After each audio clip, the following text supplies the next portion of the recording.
Bom dia, senhoras e senhores. Verificado o quórum regimental estabelecido no artigo 52 do Regimento Interno do CRT Ceará e amparado pela Portaria 140, de 26 de abril de 2021, que regulamenta a realização de sessão de julgamento não presencial por meio de videoconferência, e o Manuel Marcelo Augusto Marques Neto, presidente desta sessão de julgamento, declara aberta a 49ª sessão ordinária, realizada por videoconferência da primeira Câmara de Julgamento do Conselho de Recursos Tributários do Estado de Ceará. Fortaleza, 10 de agosto de 2021. Presentes os conselheiros que compõem esta Câmara: Dr. William Falcão de Souza, doutora Antônia Helena Teixeira, doutora Mônica Maria Castelo, doutor Pedro Jorge Medeiros, doutor Fernando Martins, doutor Carlos César Quadros Pierre. Presente o procurador do Estado, doutor Matheus Viana Neto, e secretariando os trabalhos, a senhora Evaneide Duarte Vieira. Iniciada a sessão, indaga aos conselheiros se eles receberam resoluções que foram encaminhadas pela secretária para apreciação e revisão, e algum ajuste, porventura, necessário, para que fosse reexaminado, reencaminhado para o conselheiro. Passo a palavra a Evaneide, que fará a leitura dos processos para posterior aprovação. Com a palavra, Evaneide. Bom dia a todos. Foram encaminhadas as resoluções referentes ao seguinte processo. Processo de número 5092/2018, auto de infração 2018-11809, e processo 5127/2018, auto de infração 2018-11811, da relatoria do Dr. José William Falcão de Souza. Foram esses. Obrigado, Evaneide. Indago se há necessidade de alguma correção, ajuste. Não havendo, portanto, aprovados. Passo a palavra, então, à secretária para fazer a leitura da ata da 48ª sessão ordinária, com as observações feitas também pelos senhores, que a minuta, foi encaminhada anteriormente. Com a palavra, Evaneide. Ata da 48ª sessão ordinária virtual, realizada por videoconferência na primeira Câmara de Julgamento do Conselho de Recursos Tributários do Estado do Ceará do ano 2021, aos 9 dias do mês de agosto do ano 2021, às 8h30, verificado o quórum regimental, estabelecido no artigo 52 do Regulamento CRT-CE, amparado pela Portaria 140 de 2021, que regulamenta a realização de sessão de julgamento não presencial por meio de videoconferência, foi aberta a 48ª sessão ordinária virtual da primeira Câmara de Julgamento do Conselho de Recursos Tributários do Estado de Ceará, sob a presidência do Dr. Manuel Marcelo Augusto Marques Neto. Presentes à sessão, os conselheiros José William Falcão de Souza, Antônia Helena Teixeira Gomes, Mônica Maria Castelo, Carlos César Quadros Pierre, Pedro Jorge Medeiros e Saulo Gonçalves Santos. Presente à sessão, o seu procurador do Estado, Dr. Matheus Viana Neto. Iniciada a sessão, o presidente indagou os conselheiros se receberam as resoluções referentes aos seguintes processos: da relatoria da doutora Antônia Helena Teixeira Gomes, processo 3804/2019, auto de infração 2019-10287, processo 3815/2019, auto de infração 2019-10300, da relatoria da doutora Mônica Maria Castelo, processo 283/2019, auto de infração 2018-6495, da relatoria de Pedro Jorge Medeiros, processo 3536/2019, auto de infração 2019-09321, processo 3527/2019, auto de infração 2019-09389. Foram entregues os despachos para perícia referentes aos seguintes processos: processo 3318/2019, da relatoria de Antônia Helena Teixeira Gomes, e processo 820/2018, da relatoria do Dr. Saulo Gonçalves Santos. Não havendo sugestões de correção, as resoluções foram aprovadas pelos membros da Câmara. Ordem do dia: processo de recurso número 4111/2018, auto de infração 2018-08001, recorrente Companhia Nacional de Abastecimento, CONAB, recorrido célula de julgamento de primeira instância. Conselheiro relator José William Falcão de Souza. Decisão: a primeira Câmara de Julgamento do Conselho de Recursos Tributários, após conhecer do recurso ordinário interposto, resolve, por voto de desempate da presidência, converter o processo em realização de perícia, para verificar, 1, se os conteúdos dos arquivos presentes nos CDs, inclusive quadro totalizador, foram desentranhados pela célula de perícia e encontram-se arquivados na referida célula. 2, verificar a presença do quadro totalizador, SLE, nos CDs anexados ao processo, conforme quesitos a serem descritos, e despacho a ser elaborado pelo conselheiro relator. O representante da Procuradoria-Geral do Estado manifestou-se contrário à realização de perícia. Foram votos contrários ao entendimento majoritário os conselheiros Pedro Jorge Medeiros, Carlos César Quadros Pierre e Saulo Gonçalves Santos.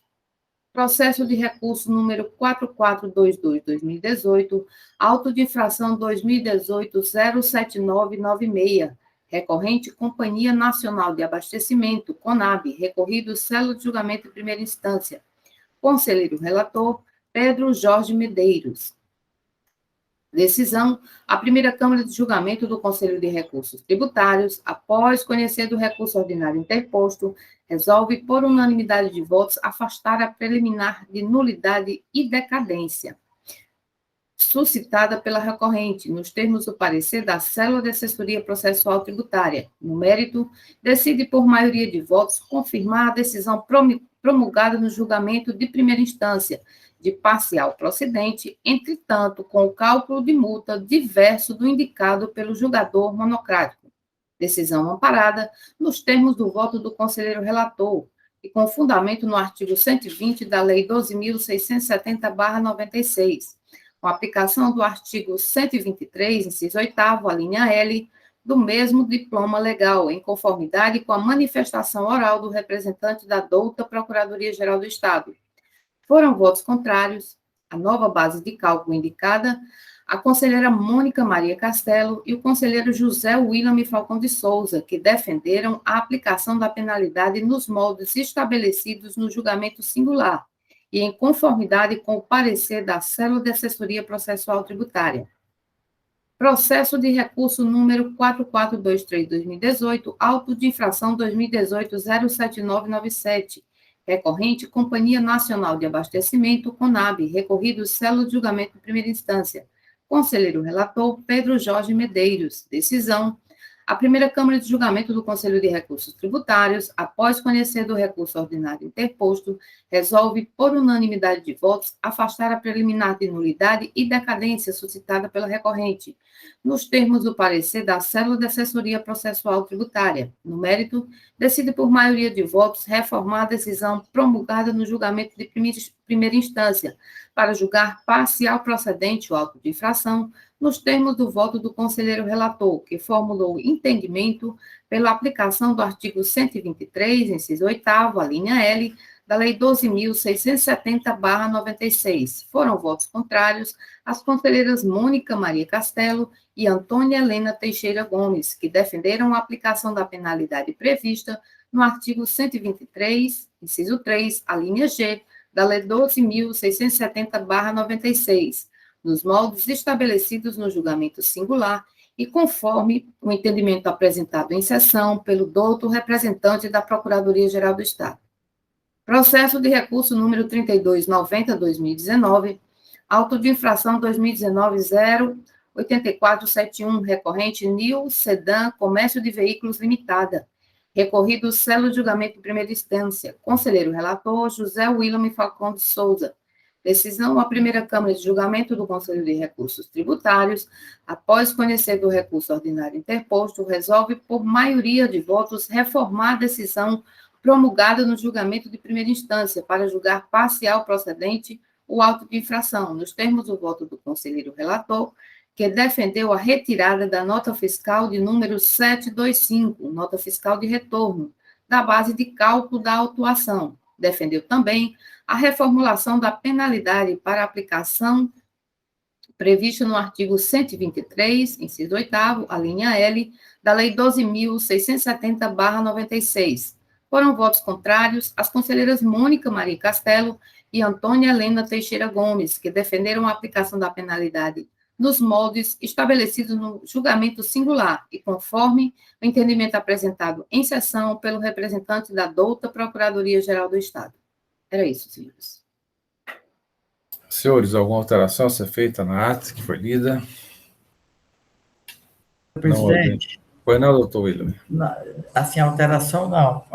Eu não sei se é a primeira vez que eu estou percebendo isso, sempre da decisão promulgada. Acho que a palavra promulgada não ficaria adequada à decisão, não, né? Era melhor botar prolatada, proferida, porque promulgada é mais para um decreto, para Constituição, para a lei, né, doutor Matheus? Eu não sei. Eu estranhei, só isso, mas só a ideia. Acatado, doutor William. O senhor tem razão. Bom, mais alguma alteração a ser feita?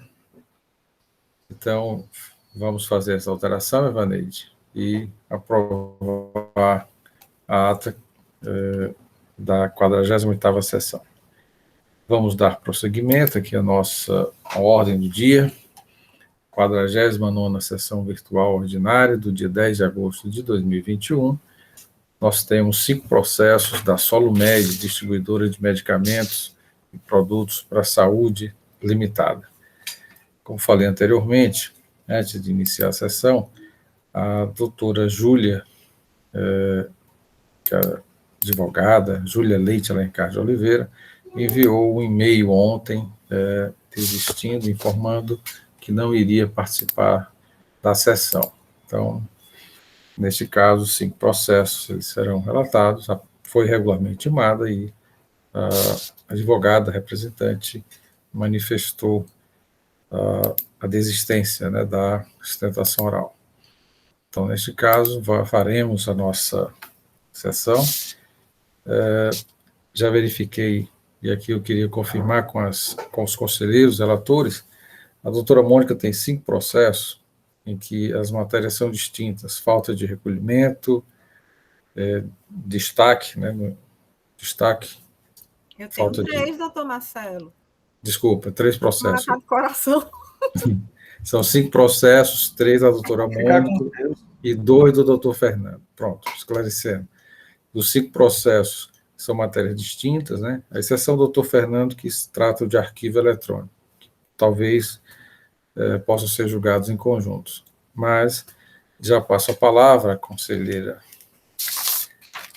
relatora vou anunciar o processo para início do relato. Processo 3694/2018, auto de infração 2018, 08240, recorrente Solumed, distribuidora de medicamentos, recorrido, será julgamento de primeira instância. Conselheira relatora, doutora Mônica Maria Castelo, a indicação de procedência do feito fiscal em primeira instância e também a assessoria processual tributária também sugere a procedência do feito.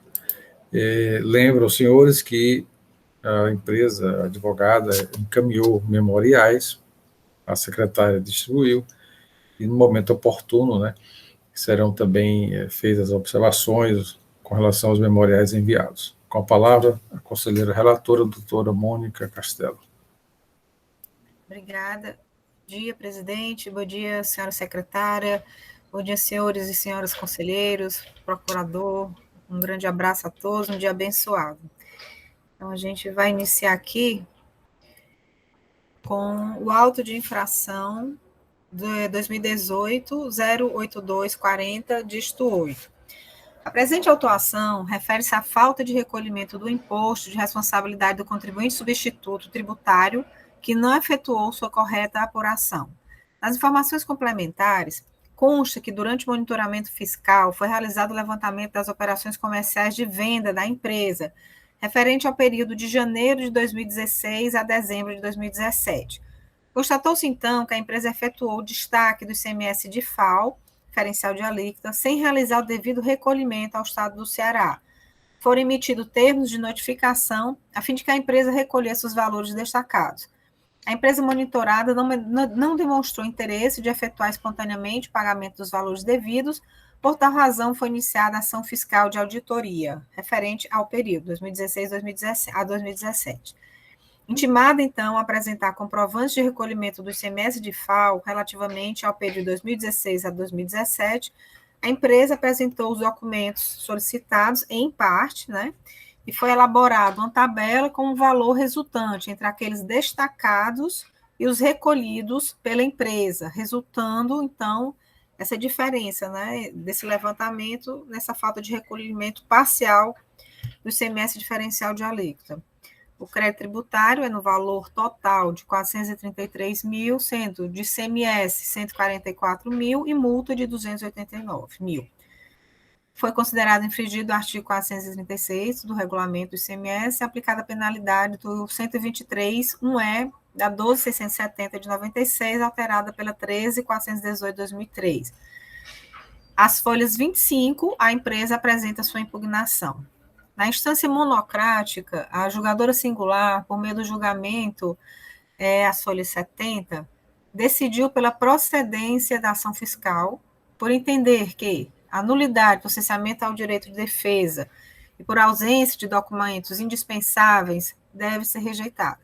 Quanto ao mérito, entendeu que a empresa deixou de atender às condições estabelecidas nos convênios 26 de 2003 e 87 de 2002. No tocante à arguição de multa com efeito confiscatório, não foi acatado, posto que a penalidade tributária é matéria de reserva legal e que a atividade de lançamento é vinculada à lei, não podendo o aplicador, na existência de penalidade específica, aplicar outra diversa. Em sede de recurso ordinário, a empresa repete os mesmos argumentos impugnatórios, requerendo a reforma da decisão monocrática e a sustentação oral, nos seguintes termos, que agora eu vou detalhar, uma vez que eu não fiz a impugnação. Nulidade do auto de infração, cerceamento ao direito de defesa. Não foi respeitado o devido processo legal.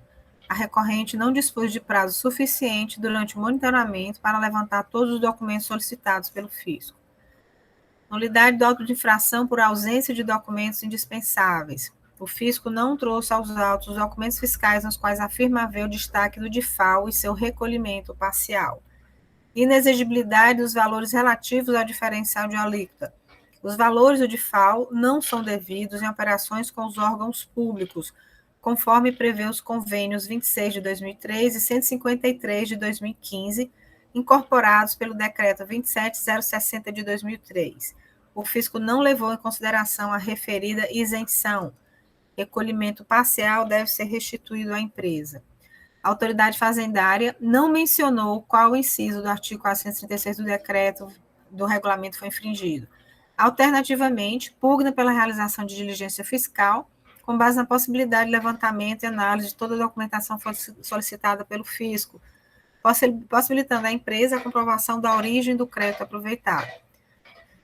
Alega ainda, e por fim, a multa punitiva de caráter confiscatório e abusivo.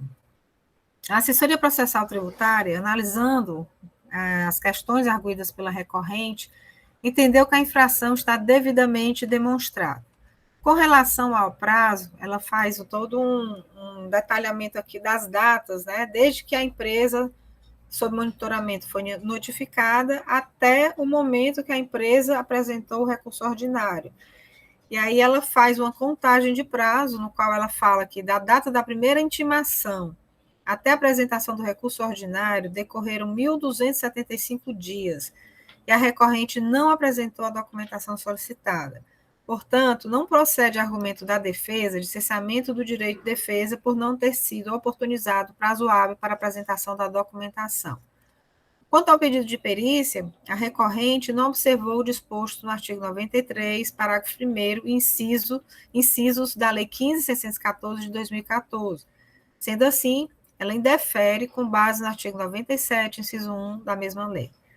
No mérito, ela alega que o convênio ICMS 26 de 2003 autorizou a concessão de isenção do ICMS nas operações e prestações internas destinadas a órgãos da administração pública direta e suas fundações e autarquias. Acontece que tal isenção é condicionada conforme disposto na cláusula 1º do parágrafo 1º. Quanto ao convênio ICMS 87 de 2002, que trata da isenção do ICMS nas operações com fármacos e medicamentos destinados a órgãos da administração pública direta, federal, estadual e municipal, deve-se observar ao disposto na cláusula 1ª do parágrafo 6º. Trata-se, portanto, de benefício fiscal condicionado, ou seja, Para sua fruição, requer-se a implementação das condições necessárias estabelecidas, conforme previsto no artigo 7º da Lei 12.670 de 96. Quanto ao caráter confiscatório da multa, a penalidade da infração praticada encontra-se estabelecida no artigo 123, 1E, da Lei 12.670 de 96, alterada pela 13.418 de 2003, não sendo tal discussão cabível no âmbito administrativo. Sugeriu, então, a procedência do lançamento nos termos do julgamento singular. É o que importa relatar com relação a esse processo. Obrigado, doutora Mônica. Da forma regimental, passo a palavra ao doutor Matheus Viana Neto. Muito bem, senhor presidente, senhores conselheiros, Eva, nossa secretária, digníssima relatora, doutora Mônica Maria Castelo, objetiva, clara, sem titubear, uma beleza de relato. Bem, senhores, no presente caso, o que nós temos é um imposto declarado, e isso é importante destacar. É um imposto declarado e não recolhido pelo contribuinte. O agente fiscal realizou a intimação do contribuinte para que ele apresentasse os documentos referentes ao recolhimento do imposto, e ele demorou-se um tempo de 1.200 dias. Quer dizer, não foi por falta de intimação, foi até inércia por parte da atividade do Estado, e o contribuinte passou esse tempo todo sem apresentar a documentação referente ao recolhimento das diferenças apuradas. Veja, aqui não se discute nem a validade ou não dessa cobrança. Porque, para se discutir a validade, seria indispensável que o contribuinte próprio tivesse indicado nos documentos fiscais, como ele sustenta que essas operações seriam isentas ou não tributadas, ele teria que indicar no documento fiscal essa condição. Mas ele emitiu os documentos fiscais e recolheu parcialmente o valor destacado. Por qual razão ele fez isso? Não há justificativa. Podia dizer, não recolhi porque a operação é isenta. Se era isenta, ele deveria ter indicado, não deveria nem ter recolhido parcial, mas ele fez a cada mês o recolhimento parcial.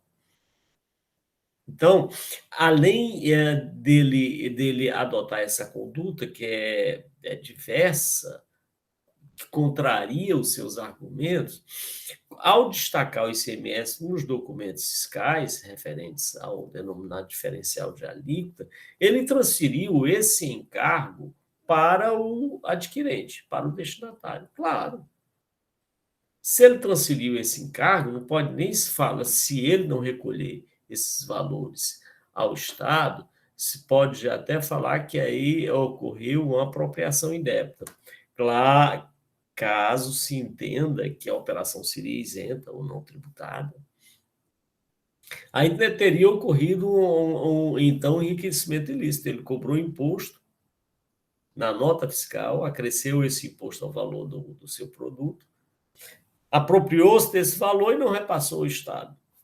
Então, me parece que, afastar das nulidades suscitadas pelo recorrente, uma inexistência de perícia, e na perícia que ele solicitou, ele não identificou nenhum elemento capaz de fragilizar a cobrança, ele não trouxe nenhum elemento capaz de justificar essa realização de perícia.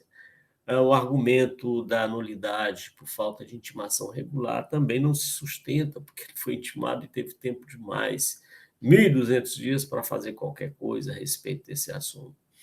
Então, todos os argumentos utilizados pelo contribuinte passam ao largo do presente processo, não se aplicam ao presente processo, à presente atuação.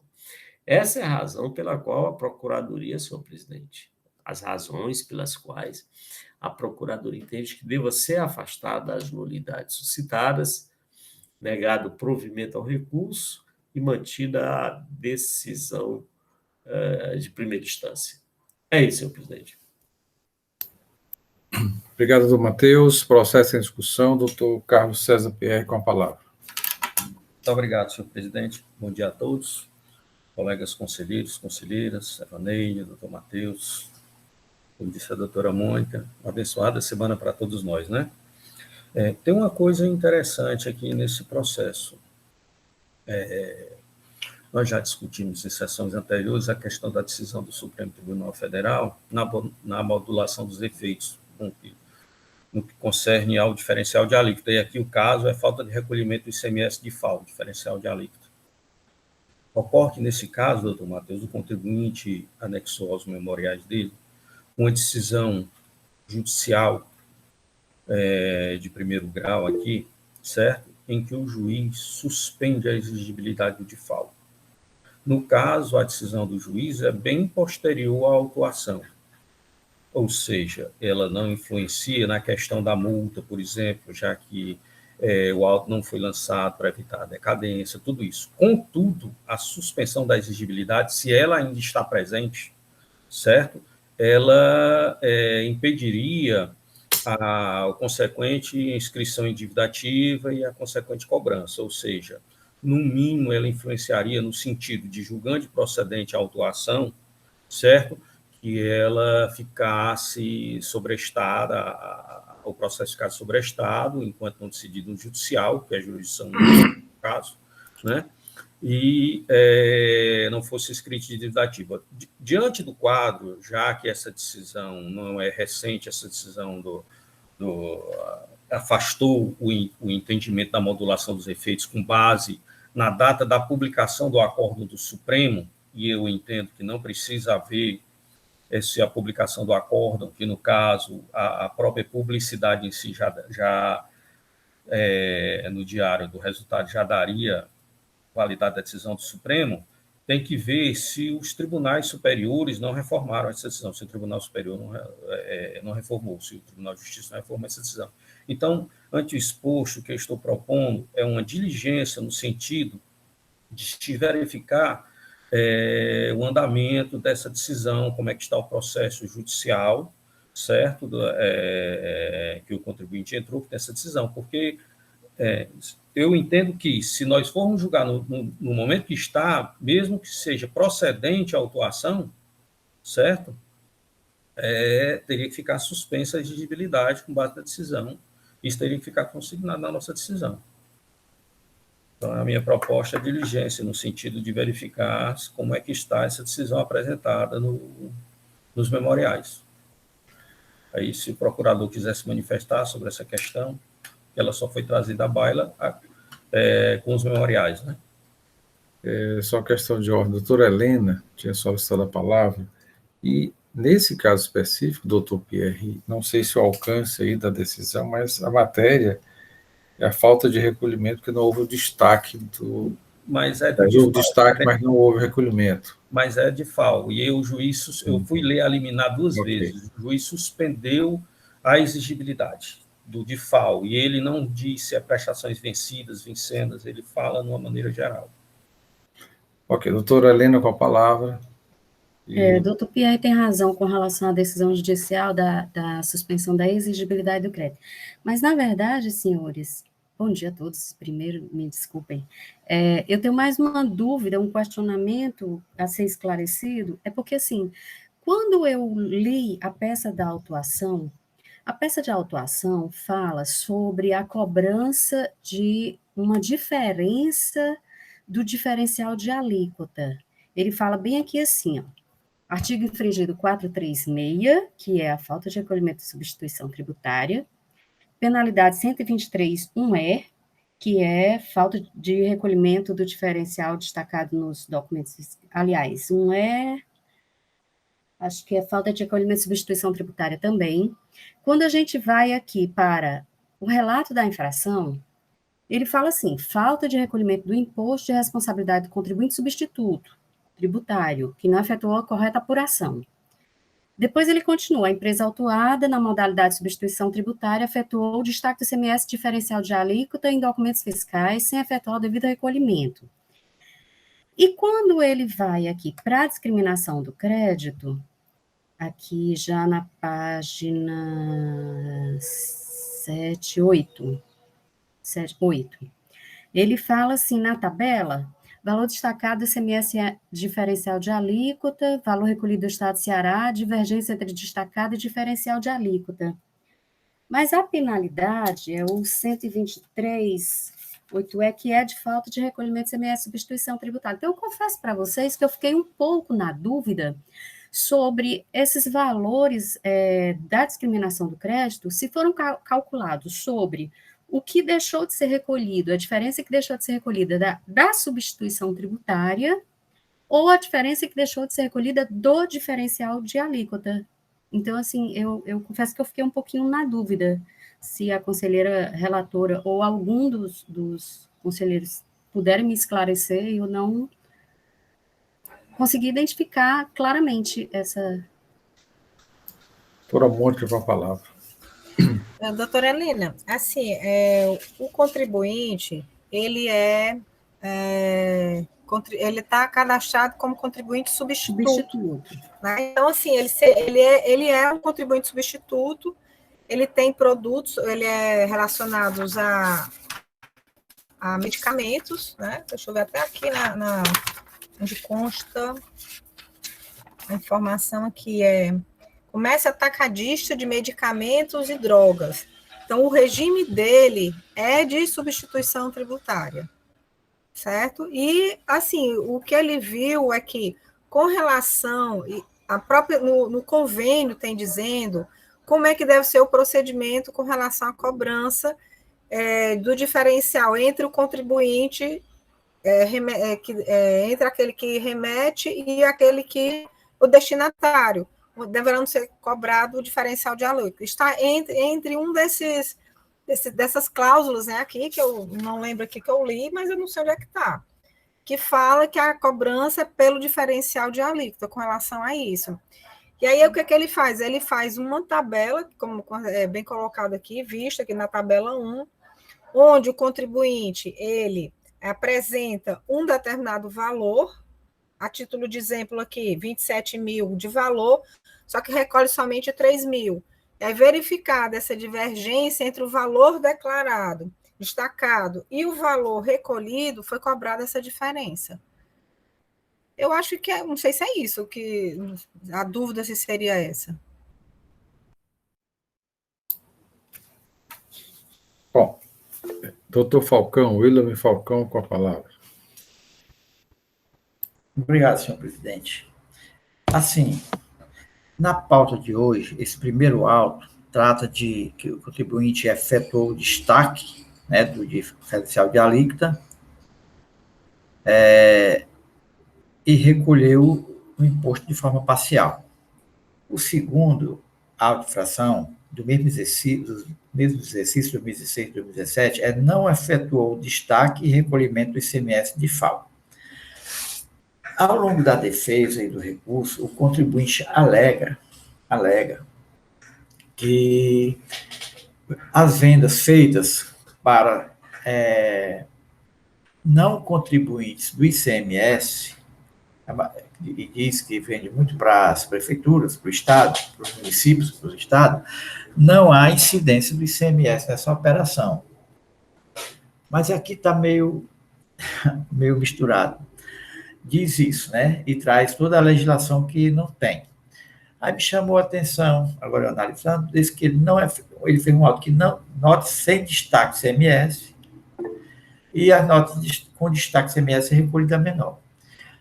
Ele traz aqui na defesa, a parte traz na defesa, que o convênio 26 de 2003, que foi incorporado à legislação cearense pelo decreto 27060 de 2003, também indica o convênio 153 de 2015 e o 187 de 2002, não deveria recolher qualquer valor de FAO nas operações abarcadas pela presente autuação. Aí, aqui, eu não sei se na planilha tem também para a prefeitura e tudo, eles querem isento. E se ele recolheu equivocadamente e merecia até o ressarcimento, fala aqui, o ressarcimento. Só que o que me chamou a atenção, ele também fala aqui do convênio 87 de 2015, Aí a gente todo dia não vê isso aí, vai passando. Mas eu me lembro que houve uma alteração na legislação do ICMS que dizia, como era, aqui, a partir de esquecer isso aqui, de tudo do passado. Quando o contribuinte aqui comprava, vinha a alíquota lá de 7%, o daqui pagava os 10%, integral. Aí houve uma alteração na legislação dizendo que não, que esse diferencial de alíquota não é mais somente do Estado destinatário. Lembra disso? Do Estado destinatário e, e repartido também com o Estado emitente. E ela não diz dessa forma, mas fala na emenda constitucional 2015. Na emenda constitucional 2015. Eu abri a emenda constitucional 2015 e ela fala no artigo 99, lá da emenda. Artigo 2º, que alterou o artigo 99, aí vai lá. E desse jeito. Vou só ler aqui. No caso de operações de prestação que destinem bens e serviços a consumidor final, não contribuinte, localizado em outro estado, o imposto correspondente à diferença entre a alíquota interna e a interestadual será partilhado entre os estados de origem e de destino. Para o ano 2015, não é o caso. Para o ano 2016, é o caso. 40% desse diferencial é para o estado de destino e 60% para o estado de origem. No ano de 2017, 60% para o estado de destino e 40% para o estado de origem. E, a partir do ano de 2019, 100% é para o estado de destino, como era antes, né? No passado era assim. Eu não sei como está essa situação, porque a legislação, todo mundo sabe da mudanças rápidas que tem. Ela não explica aqui direito, mas ela está fazendo referência a essa questão. Primeiro, ela diz que as operações para os consumidores finais, não contribuintes, que é o município e tudo, ela estaria amparada, era por isenção. Isenção. E se há também outros contribuintes que ela vem diz que são isentos, né, sem ser os estados e o município, aplicaria, né, o artigo 99, a repartição. Mas nos autos não há nenhuma notícia que houve isso. Simplesmente o fiscal pegou o valor destacado do ICMS na nota fiscal e o efetivamente recolhido. O efetivamente recolhido. E está cobrando essa diferença. Mas o 87 de 2015, que ela argui e traz essa redação. Quer dizer, a situação aqui não é, no meu entendimento, está muito complexa. Não é tão simples assim, não. Era isso, senhor presidente. A doutora Mônica tinha pedido a palavra. Porque eu verifiquei onde eu me lembrei que eu li, foi no julgamento singular, onde a julgadora ela traz detalhadamente, doutora Helena, se quiser dar uma olhada na página, pelo menos aqui para mim, na página 72, do julgamento singular, onde ela coloca os convênios que basearam, né, essa cobrança do diferencial de alíquota. Convênio ICMS 93 de 2015, onde diz assim: por força da emenda constitucional 87 de 2015, que alterou o artigo 155, parágrafo 2º da Constituição Federal, a partir de 1º de janeiro de 2016, nas operações interestaduais, independente do destinatário ser contribuinte ou não do imposto, deve ser aplicada a alíquota interestadual, cabendo dessa forma a cobrança do diferencial hora questionado. O convênio ICMS 93 de 2015 confere ao remetente do bem o dever de recolher o diferencial para a unidade federada de destino nas operações para consumidor final não contribuinte do ICMS, o qual corresponderá à diferença entre a alíquota interna do Estado do Ceará para o produto objeto da operação e a respectiva alíquota interestadual. É o que dispõe as suas cláusulas 1º e 2º. Eu não sei se agora respondeu um pouco mais a dúvida, doutora Helena. Está dando para ver aí qual... Mais algum conselheiro? Doutor Matheus, doutor PR, na sua fala, fez uma indagação, andamento do processo judicial, não é isso, doutor PR? Paralelo a isso, há também essa dúvida se é ST ou é diferencial de alíquota. O doutor William me lembra nessa questão a defesa e dos convênios. Então, talvez fosse bom nós ouvirmos, né, a sua... Tem alguns elementos aqui que merecem, talvez, um debate, um aprofundamento maior. Senhor presidente, nós temos pelo menos duas questões aí que me parece que são relevantes para o encaminhamento desse processo. A primeira questão se refere ao destaque do imposto que foi realizado pelo contribuinte. Veja bem, o contribuinte, ao emitir as notas fiscais, destacou 100 de imposto para o estado do Ceará e recolheu parcialmente. Então, independente da origem desse imposto, se ele é devido ou não, o fato é que o contribuinte, ao emitir suas notas fiscais, ele destacou o imposto e recolheu parcialmente. Era para recolher 100, ele só recolheu 70, só recolheu 90.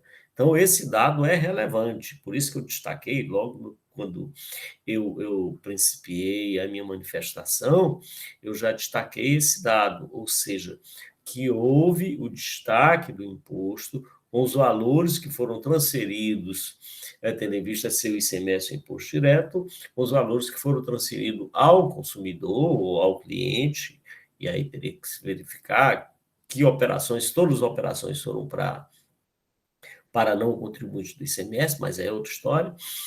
Mas o fato é que ele destacou e transferiu o ônus, o encargo, tendo em vista a característica do ICMS, que é o imposto indireto. Então, esse dado é relevante. Então, que o imposto é devido ao Estado, entendo que é. Agora, esse ser devido é definitivo? Bem, doutor Pierre trouxe uma questão muito interessante, que ele diz, olha, a decisão liminar que foi concedida, eu já tive a curiosidade de olhar nos autos do processo, a situação do processo como é que está, ela produz efeitos e alcança até, suspende a exigibilidade do crédito, que é assim que ela diz, até para esses lançamentos que foram realizados anteriormente. A ação que foi proposta pela Solumed é uma ação ordinária, comum. Se fosse mandado de segurança, eu não teria a menor dúvida de que ele não alcançaria, porque o mandado de segurança não tem efeitos pretéritos, até pela sua característica, porque ele visa afastar um ato coator ou ilegal ou abusivo por parte da autoridade. Então, ele não alcançaria esses fatos anteriores. Mas, no caso de uma ação ordinária, ela efetivamente alcança. Me parece que o procedimento aqui regular é de julgamento do processo,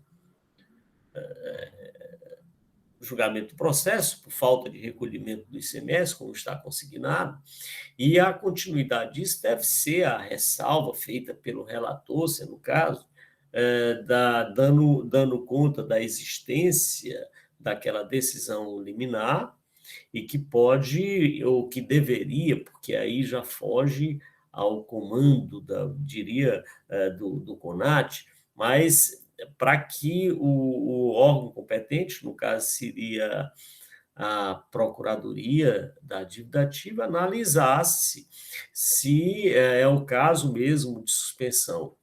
Ou seja, entendo que deva sim ser noticiado esse fato, sugerindo ao órgão competente que vai escrever, que deverá escrever isso em dívida ativa, de que existe pendente a decisão, e o caso, entende o CONAT, que é de suspensão da exigibilidade, a inscrição em dívida ativa, mas incontinente a suspensão do crédito tributário, tendo em vista a existência dessa decisão liminar, que se encontra ainda em julgamento, não há definitividade. O Estado embargou dessa decisão, entende que a questão dos efeitos que modulam a emenda constitucional, os efeitos da decisão do Supremo Tribunal Federal, que é uma discussão que ainda não acabou. Então, por tal razão, senhor presidente, é que a Procuradoria entende sim que o caso é de cobrança do imposto. Por quê? Porque o contribuinte destacou o ICMS e não recolheu, não repassou o Estado. Tanto é que ele reconheceu e recolheu parcialmente. Segundo ponto, é que sim, esse CONAT deve, no relatório, na resolução, dar conhecimento ao fato e sugerir que a dívida ativa suspenda a exigibilidade do crédito, tendo em vista a existência da decisão liminar. É isso. Obrigado, doutor Matheus. Processo em discussão, lembrando aos senhores que preliminares, né, de nulidade, cessamento de defesa, o artigo infringido, não capitulou, não informou qual a infração, fala também da multa confiscatória, e um pedido de diligência para análise e documentação. Processo em discussão, senhores. Doutora Mônica, com relação à nulidade, algo a ser discutido, analisado? Não, senhor presidente, a não ser que os colegas queiram, né, aprofundar a discussão, mas eu entendo que existem elementos, né, que estão bem demonstrados, até mesmo porque, como próprio indicado pela fiscalização, houve todo um processo de notificação e de intimação do contribuinte referente à temática, né, para que o contribuinte pudesse se pronunciar, e ele não fez no tempo devido. Então, assim, acho que essas nulidades que foram alegadas, elas não prosperam, não fazem sentido na realidade, né? Então, eu afasto as nulidades suscitadas pelo contribuinte. Há também um pedido de diligência para análise e documentação. Algum elemento, algum quesito formulado? Com relação à perícia... Um pedido à parte, né? Sim, é um pedido da parte, assim, como colocado tanto pelo julgamento singular como parecer, é um pedido genérico, né? Ele não especifica, ele não traz maiores quesitos, né? E por conta disso, realmente, ela foi rechaçada, e eu também entendo da mesma forma, senhor presidente. Ok. Doutor Pierre pediu a palavra. A palavra, doutor Pierre. Obrigado, senhor presidente. Foi até oportuno, porque foi o mesmo momento que já ultrapassamos aí, a doutora Mônica já ultrapassou as questões preliminares, mas no mérito eu ainda estou com a dúvida da aplicação da penalidade do 123.1E, né, que foi o que ele aplicou, a falta de recolhimento de substituição tributária. Aqui ficou claro que essa questão aqui é substituição tributária. Ele é substituto de contribuinte. Se não for contribuinte, não tem. Inclusive, fica uma coisa, inclusive, discrepante. O DIFAL, nesse caso aqui, ele é para quando, inclusive, a decisão é clara que é para quando é para contribuinte não... quando é para não contribuinte, né? Ele, inclusive, afirma que é isento justamente porque são destinadas a não contribuintes, né? Se é não contribuinte, não tem substituição. Seria só o DIFAL, eu não estou entendendo, assim, é substituição ou é DIFAL aqui? A doutora Mônica esclareceu, me permite, senhor presidente, a doutora Mônica, eu também estava com essa dúvida no começo, né, doutor Pierre, e acho que é uma questão que a gente realmente precisa discutir, mas realmente aqui, nas informações complementares, eu não tinha identificado essa informação, mas no julgamento singular, ela disse que é porque essas notas, essa venda desses produtos foram para órgãos públicos, né, e por isso estava sendo cobrada essa diferença, esse diferencial de alíquota, que eu realmente estava na dúvida, a base de cálculo que tinha sido formada para a cobrança da multa tinha sido em relação à substituição tributária, com base na cobrança da substituição tributária, ou só no diferencial de alíquota. Aí, o julgador singular esclarece que é porque essa diferença foi cobrada por ser mercadorias, medicamentos destinados a órgãos públicos. Né? Então, aí, realmente, não seria devido à substituição tributária, mas seria devido à diferença aí Pois então, não há possibilidade de aplicação do 123.1E, não. Doutor Pierre, pelo que eu entendi, eu só entendo como falta de recolhimento, aplicação... Isso, porque o E é o específico do imposto de responsabilidade do contribuinte substituto. Okay. Ou seja, tem ele é contribuinte substituto, doutor Pierre. Não, ele é contribuinte substituto. E alguns casos, nesse caso aqui, não. Nesse caso aqui, as operações... Permite, doutora Mônica, logo depois eu dou a palavra, certo? Se refere à operação. Ele é contribuinte substituto em algum caso. Nesse caso aqui, ele não tem substituição porque não vai ter recolhimento. Está vendendo para órgão público, consumidor final. Certo? Então, não é uma operação de recolhimento e substituição. É o fato de recolhimento todo em parte do imposto de responsabilidade do contribuinte substituto do imposto do responsável por contribuinte substituto. Aqui não há responsabilidade de contribuinte substituto, e sim contribuinte apenas, certo? Nesses casos específicos. Aqui não é um caso de substituição tributária que foi retido e não recolhido. É um caso de DIFAL que foi destacado, certo? E não recolhido. Então, não cabe o E. Seria o 123, 1D. Conclui, doutor Pierre. Pois é, então eu entendo pela impossibilidade de aplicação do 123, 1E na forma como disposto no auto de infração. Não se trata aqui de operação que o contribuinte substituto reteve o ICMS substituição e não recolheu. Ok, ou seja, o imposto... O senhor entende que o imposto é devido, entretanto, a penalidade a ser aplicada... A penalidade não é essa, porque não é imposto que o substituto reteve do substituído. Eu concordo com o Pierre. Só para concluirmos aqui o entendimento. Doutora Mônica, quer complementar alguma coisa? Não, senhor presidente, é só no sentido de que o que eu entendo, assim, que o contribuinte, a situação, ela foi enquadrada no 123, né, inciso 1, a linha E, em função de ele ser um contribuinte... Doutor Matheus está falando? Doutor Matheus? Em função de ele ser contribuinte substituto, começa a atacar a lista de medicamentos, os próprios produtos também, né, se referirem à substituição tributária. Então, por conta disso, eu entendo que realmente a aplicação é devida da linha 123.1E. Ok. E assim, doutora... no caso, é como eu voto. Doutora Helena, com a palavra. Não, já está contemplado. Então, senhores... No caso, desculpe, senhor presidente, no caso, seria aqui, no meu entendimento, 123.1C.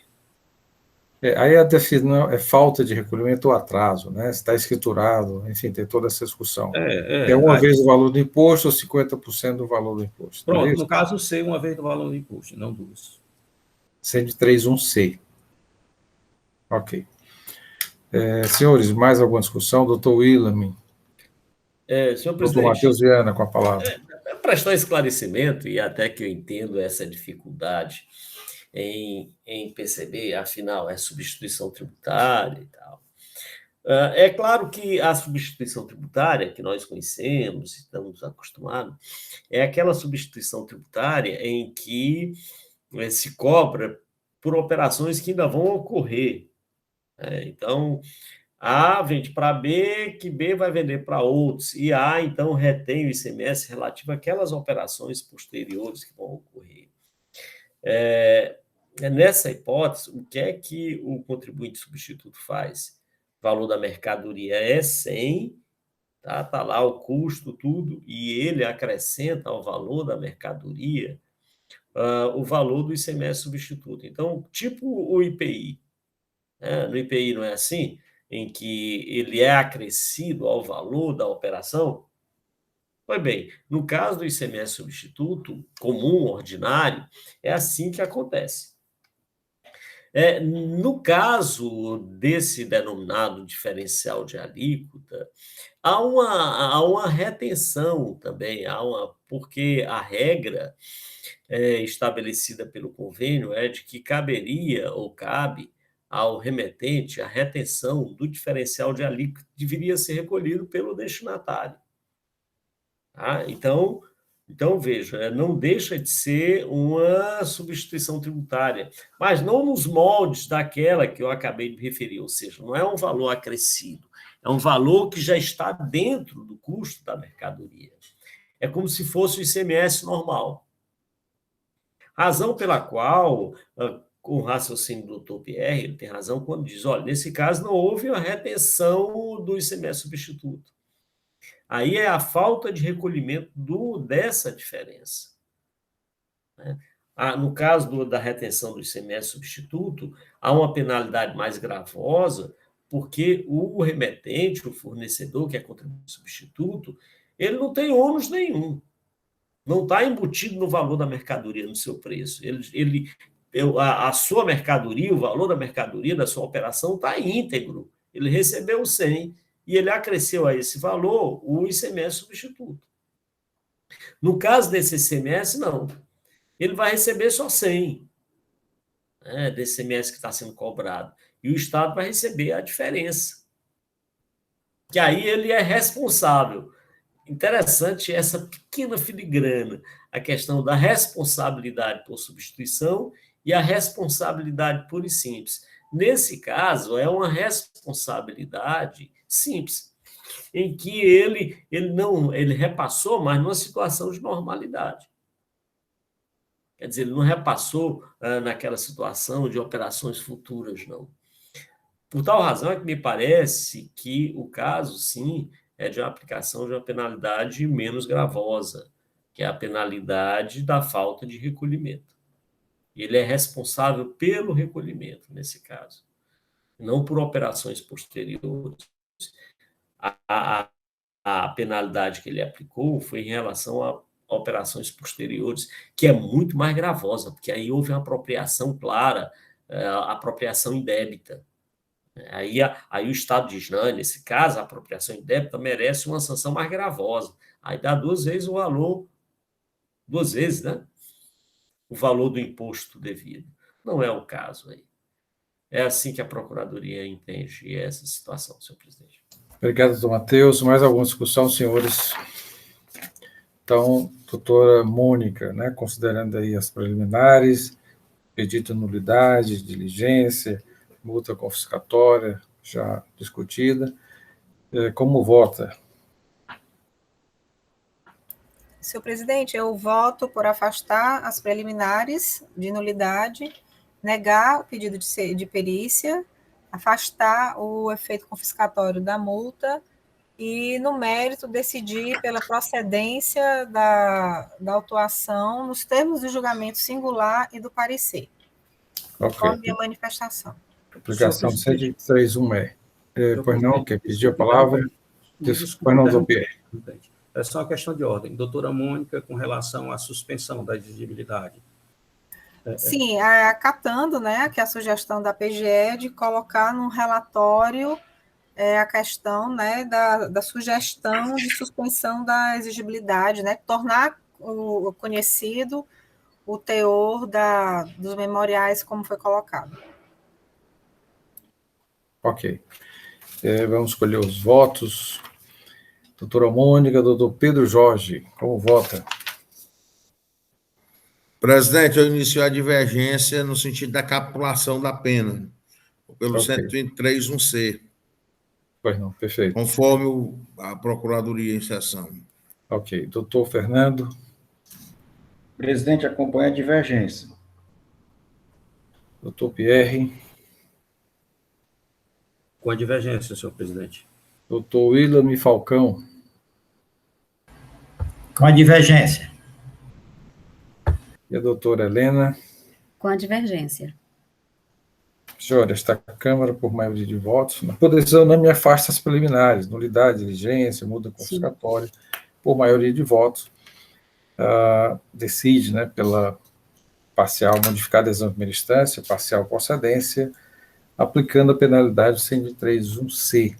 Senhor presidente, novamente a questão de ordem. Por unanimidade também se decide pela questão do sobrestamento, né, da observação do sobrestamento. Sim, vai constar no relatório, né, na própria resolução, destacando aqui que a conselheira relatora, doutora Mônica Maria Castelo, foi voto vencido, decidiu, né, por manter a decisão de procedência 103.1E. Neste caso, o doutor Pedro Jorge, primeiro voto, discordante, vencedor, ficará com o processo. Lembrando, mais uma vez... Presidente, mas no caso desse aí, já que porque foi só capitulação, não continua com a doutora Mônica, não? Houve uma redução da penalidade do crédito tributário, parcial procedência, a tese dela exigia, né, 2 vezes o valor do imposto. A tese vencedora, 1 vez o valor do imposto. Tudo bem. Fazendo a observação, né, trazida aqui pelo doutor Matheus, quando da resolução, a observação de não inscrição na dívida ativa, por força da decisão judicial que suspende a exigibilidade do crédito. É importante até para que, na Secretaria-Geral, né, o encaminhamento observe essa decisão. Senhores, vamos dar prosseguimento à nossa sessão, temos mais processos da Solumed, esse foi apenas o primeiro, e já passo a palavra aqui à conselheira relatora, doutora Mônica Maria Castelo, processo 3695-2018, auto de infração 2018-08268, Solumed, distribuidora de medicamentos e produtos para a saúde, recorrido do Céu de primeira instância, a indicação de procedência do feito fiscal, e mais uma vez destacamos que a doutora Júlia Leite Alencar de Oliveira foi regularmente intimada, e ontem nós recebemos um e-mail informando a desistência da sustentação oral. Passo a palavra à doutora Mônica Maria Castelo para início do relato. Obrigada novamente, senhor presidente. Então, vamos ao relato. A presente autuação refere-se à falta de recolhimento do imposto no todo o empate, inclusive devido por substituição tributária, na forma e nos prazos regulamentares. A empresa autuada, contribuinte na modalidade de substituição tributária, não efetuou o destaque e o recolhimento do ICMS de FAO devido ao Estado do Ceará nos anos 2016 e 2017, conforme detalhado nas informações complementares. Consta nas informações complementares que, durante o monitoramento, foi realizado levantamento das operações comerciais de venda da empresa referente ao período, onde se constatou, então, que a empresa não efetuou o destaque do ICMS de FAO devido ao Estado do Ceará em alguns itens dos documentos fiscais. Foram emitidos termos de notificação a fim de que a empresa recolhesse os valores devidos. A empresa declarou que a ausência do destaque do DIFAL nos documentos era justificada, pois supostamente o contribuinte seria isento do ICMS. Para justificar o benefício, o contribuinte citou o convênio 87/2002 e 153 de 2015 e a Instrução Normativa 12 de 2014. No entanto, a empresa deixou de atender aos requisitos fundamentais para a obtenção do benefício fiscal da isenção do ICMS, já que não atendeu ao que expressamente encontra-se indicado na norma. Além do que, verificou-se ainda situações em que a autuada comercializou produtos com valores mais caros quando o destinatário era órgão público. Tal situação se verifica nas notas fiscais 72.455 e 90.615. A empresa não efetuou o pagamento dos valores notificados e devidos ao Estado do Ceará durante o monitoramento. Por tal razão, foi iniciada a ação fiscal de auditoria. Crédito tributário, o valor de 260 mil, onde consta de ICMS 130 mil e multa de 130 mil, de igual valor. Foram considerados infringidos os artigos 73 e 74 do decreto e aplicada a penalidade do 123.1c da Lei 12.670, alterada pela 13.418. A empresa apresenta impugnação. Na instância monocrática, a julgadora singular decidiu pela procedência da ação fiscal, por entender que as nulidades arguídas devem ser rejeitadas. Só um instante.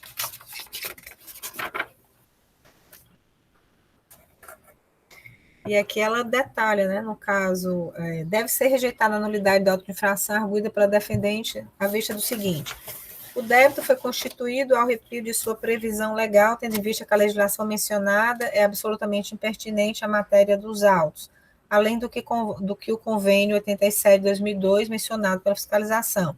Somente se aplica a uma parte das operações tratadas no presente auto de infração, enquanto que a outra parte é regida pelo convênio 26 de 2003. Cabe de pronto afirmar que ambos os convênios tratam das operações objeto da lide e suas primeiras cláusulas apresentam conteúdo similar, conforme considerações feitas em tópico anterior, os quais foram utilizados como embasamento na presente decisão.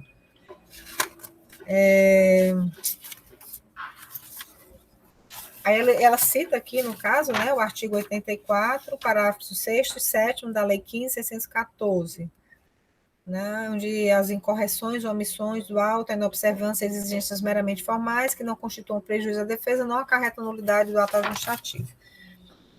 Segundo, não se provou a forma como se constitui a base de cálculo. O fiscal não aponta a legislação que embasou a composição da base de cálculo e o artigo da aplicação da multa. Não estabelece a alíquota nem a base de cálculo.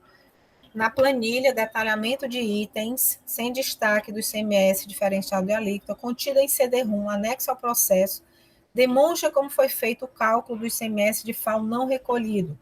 sendo utilizada a alíquota interna prevista na unidade federada de destino e a alíquota interestadual prevista para a operação, com a obtenção da diferença entre as alíquotas, sobre a qual foi cobrado 40% durante o exercício de 2016 e 60% durante o exercício de 2017. Conforme abordado em tópico anterior, o cálculo atende ao disposto nas cláusulas 2ª e 10ª do Convênio ICMS 93/2015, cuja ausência de indicação pelo autuante não é capaz de ocasionar nulidade de procedimento fiscal nos termos já lido do artigo 84, parágrafo 6º e 7º da Lei 15.614/2014. Quanto à nulidade acerca do cessamento do direito de defesa, já que não foi oportunizado ao impugnante prazo hábil para apresentação da documentação solicitada pelo fisco, mesmo diante de pedido de prorrogação. Cumpre esclarecer que não há previsão legal para a prorrogação de prazo concedido durante a ação fiscal, quer através de termo de início, quer através de termo de intimação. A alegação de que não foi possível de se defender satisfatoriamente em virtude do fisco não ter concedido a dilatação do prazo não tem como ser acatada. A empresa teve o prazo suficiente para esclarecer suas irregularidades antes da ação fiscal, durante todo o período de monitoramento. Quanto à ausência de documento que comprova as alegações do fisco, os documentos objeto da autuação tratam-se de notas fiscais eletrônicas, foram emitidas pela empresa fiscalizada na escrita fiscal do contribuinte. Os documentos fiscais sobre os quais o cálculo do diferencial foi realizado estão listados na planilha detalhamento de itens sem destaque do ICMS de FAO, na qual consta o número, a data de emissão, código de barra, sendo perfeitamente possível identificar quais as notas que se referem à acusação. No mérito, entendeu que a empresa deixou de atender às condições estabelecidas nos convênios 26/2003 e 87 de 2002, que o benefício fiscal é condicionado e que, para a fruição deste, suas condições devem ser satisfeitas, conforme previsto no artigo 7º da Lei 12.670 de 96. No tocante à arguição de multa com efeito confiscatório, não foi acatado, posto que a penalidade tributária é matéria de reserva legal e que a atividade de lançamento é vinculada à lei, não podendo o aplicador, na existência de penalidade específica, aplicar outra diversa. Em sede de recurso ordinário, a empresa repete os argumentos impugnatórios, requerendo a reforma da decisão monocrática e a sustentação oral nos seguintes termos: nulidade do auto de infração, irregularidade das previsões legais mencionadas. Nulidade do auto de infração, ausência de documentos indispensáveis, cerceamento ao direito de defesa, não foi respeitado o devido processo legal, recorrente não dispôs de prazo suficiente, inexigibilidade dos valores relativos ao diferencial de alíquota. Os valores do DIFAL não são devidos a operações com os órgãos públicos, conforme prevê convênio 26 de 2003 e 153 de 2015, incorporados ao decreto 27.060 de 2003. Multa punitiva de caráter confiscatório e abusivo. E querer o cancelamento do auto de infração. Alternativamente, pugna penalização de diligência fiscal, com a possibilidade de levantamento da análise de toda a documentação fiscal solicitada pelo fisco. O processo segue a assessoria processual tributária, onde, analisando as questões arguidas pelo recorrente, entendeu que a infração está devidamente demonstrada. Quanto à nulidade, pela impossibilidade de identificação da infração cometida, afastada, posto que o acusado se defende dos fatos narrados na denúncia e não de sua capitulação legal. Nulidade quanto ao fato, aqui ela repete aquele mesmo procedimento, né, de colocar as datas, desde o início que a empresa iniciou o monitoramento e foi notificada, recolheu o ICMS espontaneamente, até o prazo em que a empresa apresentou o recurso ordinário, alegando novamente cerceamento de direito de defesa, onde foram constatados 1.275 dias em que a empresa alegou, mas não apresentou a documentação solicitada.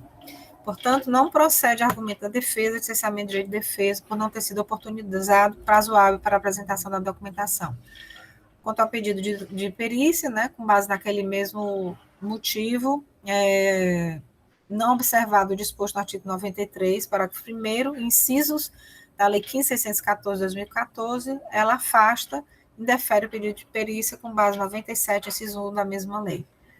No mérito, ela informa que o convênio ICMS 26 de 2003 autorizou a concessão de isenção do ICMS nas operações e prestações internas destinadas a órgão da administração pública estadual, direta e suas fundações e autarquias.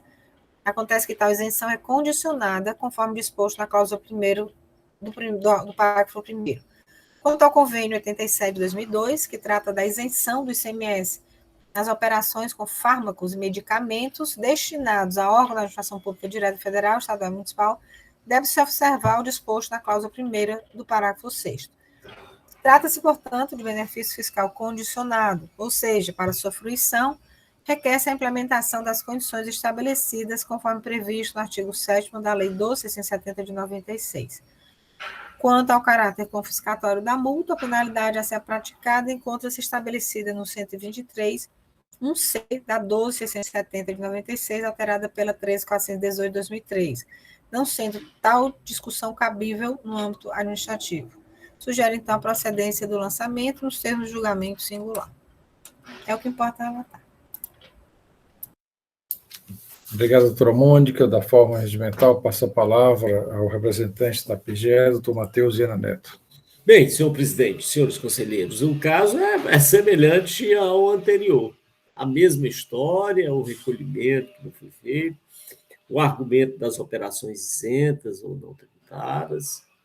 Me parece que, por se tratar do denominado diferencial de alíquota, o encaminhamento que deve ser dado ao presente processo é o mesmo do processo anterior. Então, a Procuradoria utiliza para esse processo os mesmos argumentos utilizados anteriormente, para não delongar-se na manifestação. É a mesma situação, senhor presidente. É assim que a Procuradoria entende. Obrigado, doutor Matheus.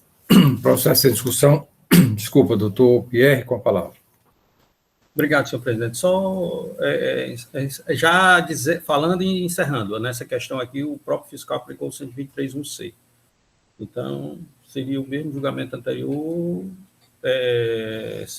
escapou dessa, doutor Pedro, sem a redução da penalidade, só a questão do sobrestamento da exigibilidade, só isso. Processo em discussão, senhores. Algum conselheiro... Suspensão da exigibilidade. Algum conselheiro ou conselheira quer discutir, aprofundar? Lembrando que as nulidades suscitadas, pedido de diligência, multa confiscatória, os argumentos trazidos pela parte são semelhantes ao do processo anterior. Não havendo discussão, doutora Mônica Castelo. No mesmo sentido, afasta as preliminares de nulidades suscitadas, o pedido de perícia, a questão da multa confiscatória, e no mérito, eu entendo pela procedência da acusação fiscal, nos termos de julgamento singular e parecer, e conforme manifestação oral da Procuradoria em sessão. Lembrando, doutora Mônica, a observação, na resolução do processo judicial, ação ordinária que impede, a inserção na dívida ativa. Necessário essa observação na resolução. Eu vou aguardar a habilidade escrita do doutor Pedro para redigir, ver como é que ele procede, para eu aproveitar o conteúdo da resolução e fazer da mesma forma, senhor presidente. Ok. É isso que eu chamo de unidade, senhores, algum voto em sentido contrário? Então, esta Câmara, por decisão unânime, conhece o recurso, nega o provimento, afasta as preliminares suscitadas de nulidade, de diligência, e decide pela procedência do feito fiscal nos termos do julgamento singular, de acordo com a manifestação da douta Procuradoria e também no parecer da douta da assessoria, da Célula de Assessoria Processual Tributária, lembrando aos senhores a necessidade da resolução da observação, da não inscrição da dívida ativa por força da ação, processo judicial, ação judicial. Sugiro, senhores, um intervalo, 5 minutos, temos mais 3 processos, doutora Mônica, muito exigida hoje, temos mais um processo da sua relatoria, e 2 processos finais, doutor Fernando Martins. Então, 5 minutos de intervalo. Peço a Evanilde para suspender a gravação. Retornaremos logo mais.